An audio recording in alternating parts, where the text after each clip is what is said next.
Bonjour. Dans cette petite vidéo, en fait, je dis petit parce que la vidéo ne sera pas tellement longue, mais on va apprendre comment euh, faire communiquer trois machines virtuelles. Ben, moi, c'est trois en ce moment, mais ça pourrait être autant de machines que vous voulez.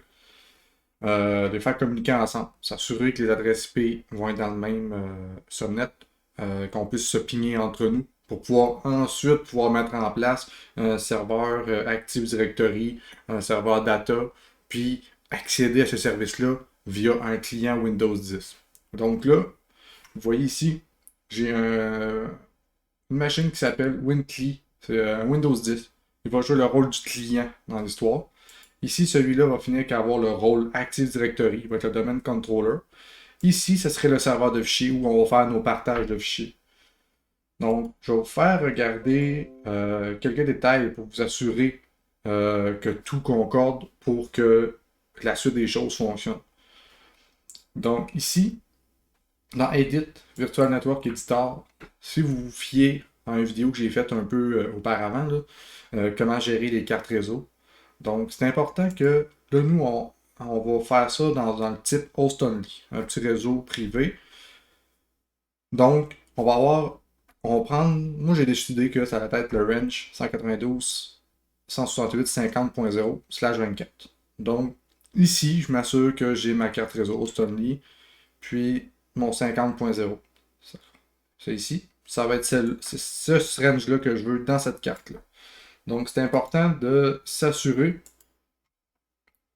que dans chaque machine virtuelle, on peut cliquer sur Custom ici et s'assurer qu'on a la VMnet 5. Parce que c'est elle qu'on avait.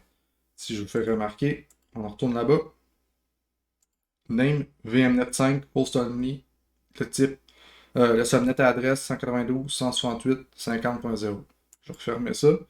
Puis là, j'ai été dans la machine AD, c'était correct. On va aller ici, setting. On est correct.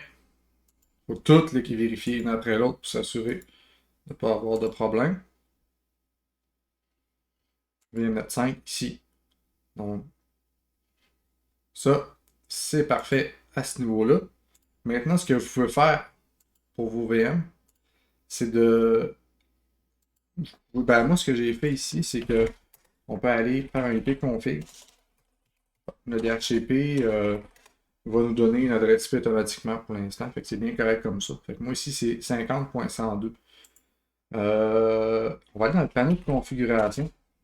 On va activer quelque chose que je vais vous montrer. Dans le réseau ici, centre réseau et partage.